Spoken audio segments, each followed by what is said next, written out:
I was gonna say burrowed. One of them still cloaked. But here we have another fight. The Archons are caught in the bad position, man, because they don't have enough backup. There's another psionic storm. 2 of them going down. They take down a lot of the Marines. And BratOK is forced to back off temporarily. Here we have him saturizing this expansion quite effectively. And as you guys see here, man, in the income tab, his income is quite high. The army size is quite similar. Let's look at the unit composition for both players. High Templar, Zealots, Archons. So far, still they're sticking to the same things, man. Look at this, 91 probes over 81, man. That's an insanely high amount of probes. And what can I say, man? A lot of these top pro players, they do like to just pop out mad drones. The drones actually take off half his supply almost. So it's all good, man. But he still has a very large army. You know, he could do a lot of damage to BratOK with this army. I would start getting a little bit, you know, diversification, because so far BratOK's army is a good counter to what Dlovan has, and Dlovan trying to see here if he could sneak by and get into the base of BratOK, but it is not going to happen. The Ghosts throw down the EMPs, the Ghosts throw down snipes on the High Templars. The High Templars, as you can see, man, are dropping like a $2 hooky on a Friday night, very very often dropping. So yeah, as you guys see, man, these Ghosts, they are a very effective unit, man, against Zealot, against Protoss in general, man. They get rid of shields. The EMP gets rid of all shields, and well, 100 of the shield, but for most Protoss units, man, that's all their shield except the Archon. And let's not forget the snipe, man. 2 snipe rounds is enough to take out a High Templar, man. So look, see, because the High Templar only has 80 health combined, so the 2 snipes do 90 damage. Even full upgraded one will still die to 2 snipes. Now here we have a bunch of upgrades going down for both players, as this game is quite an action-packed game, man. So far I am thinking in my head, oh yeah, this was a good cast, man. This was worth the cast, even though it's a long game. But yeah, here we go. The Marines trying to take out this fortification area in the middle. Psionic storm going down everywhere. Zealots charging in. Archons charging in. The Terran army is forced to back away because there's just simply too many Zealots so far. And as you can see, the Zealots are gangsters. They charge behind their opponents. They charge to kill them. They mean business. And I would only imagine, man, as a Zealot is charging his unit, his target, the only thought in the Zealot's mind would be some sort of battle scream that would resemble something like this. Hollow! So yeah. Yeah, it would be quite a good sound to make. That would be the kind of sound I would make if I'm charging after my opponent to kill them with my very sexy side blades. Now, looking at the income tab again, and so far, Dlovan is actually ahead a little bit. But yeah, here we have another semi-battle, a smaller battle going on. Look at this, man. BratOK's, Dlovan's army was caught off guard. They were split into half. Sonic Storm going down, but it is not going to be enough. There are medevacs healing these units, and I'm actually surprised, man, that he's sticking with so many Marines still. If he had a bit more Marauders, man, it would have been a lot better, but hey, he's doing fine so far, man. Here we have Dlovan's army trapped into this area. Are they going to be able to clean up this Marine ball? I do believe that they will be able to, as the Zealots with the Archon splash damage, splashing it on them, cutting through them like butter. And look at that, man. They all went down in like about 5 seconds. Here we have Dlovan. Actually, you know what, man? I gotta say, for Dlovan, man, I'm quite impressed so far, dude. That if he is trying to make a name for himself, man, this is a very good way to do it, by having an action-packed game. And here we have the Zealots remaining from that side. Look like some of the observers were lagging, so they do request them to go out, but none of the observers leave. As you guys can see, there's quite a few of them, because this game is action-packed, man, and why the hell would you leave a game like this? So here we have the first Colossus of the game being produced. The Zealots charging in. Psionic Storm going down. 1, 2, 3 storms. EMPs going down. There's no more shields on anybody. And are they going to be able, is Dlovan going to be able to clean up this area? There are a ton of Ghosts, man, and let's see how Ghosts do against Colossus. As you can see, not too well, as they are getting murdered by these Colossus. This Colossus rank is now Instructor. He's a G. He's probably giving this newbie Colossus disciple tips. And now we have 4 of them on the field. They already have... Look at all these Terran units, man. Look at them. Poor guys dying and being turned into ash. Now here we have the 2 battle cruisers. They did take down this area. Oh, I don't like missing that. I'm gonna rewind it a little bit, because battle cruisers operational are always a sexy unit to watch. I don't understand, why did he morph in all these Zealots? It's not like they could attack air. But yeah, these battle cruisers are taking down this Nexus, as you guys see right here. And now we're going to look back here again and look at these Marines. They are burnt, they are all twitching, they are in a lot of pain. And shit, man, I wouldn't want to die this way, man. It's a very cruel and harsh way to die.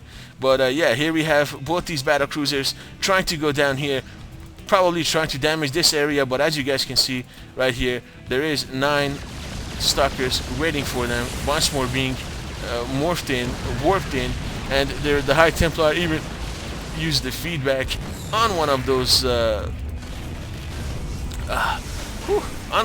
battle cruisers. And look at this, man. Those four, the 4 Colossi that were in this area, they did take care of those. Well, there was only a few SCVs in that area, so it's not like they killed like a bajillion SCVs or anything, man. But yeah, here we have a large group of stalkers going against Marines, and look at that, man. He has BratOK has started to produce more and more Marauders, and I do believe if he does keep this up, it is going to be in his advantage so far, because Marauders own all armies from the gateways. But damn, man, look at all that fiery death animation over there. This game is crazy action-packed, man.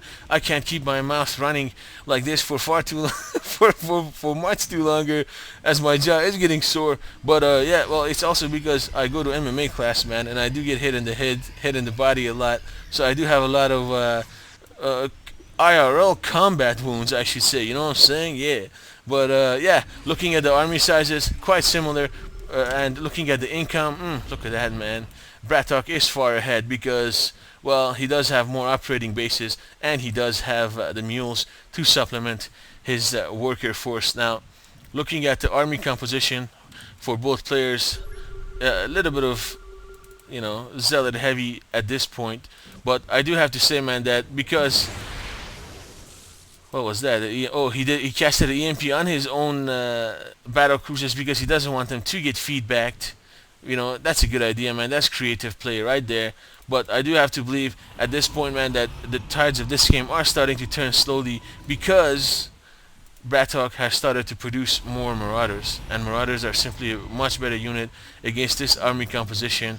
Zealots, you know, High Templars and whatnot. So here we have four battle cruisers trying to take down this area. Sonic Storm going down all over them, but it only does 80 damage, man. It's not going to deter these battle cruisers, as they did take down that Nexus once again. And I'm pretty sure if you guys look at the far left of the map, right here where my mouse is, you can see there's like a billion units there, man. That's a lot of units, man. That is a lot of units, and a ton of ghosts too. So these Protoss here are going to have no shields whatsoever. Here we have the 4 battle cruisers continue to go to this area. I do believe that they are going to try to take down this mining expansion. But yeah, here we have the I don't want to miss this guy here. Yeah, I don't really like rewinding either, man. But I mean, this game is so much action packed that, you know, I can't be at 2 places at once, right? But yeah, I'm going to pick this battle up right away, and let's look at this area again as these battle cruiser operationals. They are killing this Nexus. They are going to kill those 2 units again. And look at this. Let's look at the army composition of BratOK once more. He has a lot of Marauders. He's even brought a bunch of SCVs to repair his units, as well as a lot of ghosts. Here we have the army of Delavan. I do believe that his income is declining rather, and he won't be able to keep up with BratOK for far too longer. Now the ghosts are getting caught in a bad area. Sonic Storm going down. One of them, 2 of the Storm going down. It does look like that there is too many units though, way too many units for Delavan to be able to handle, at least in this area.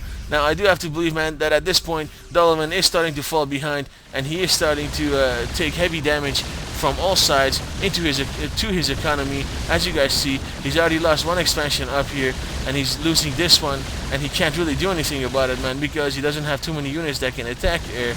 And here we have the feedback going down on these battle cruisers, but remember that BratOK EMP'd them, so they don't have that much energy left anyway.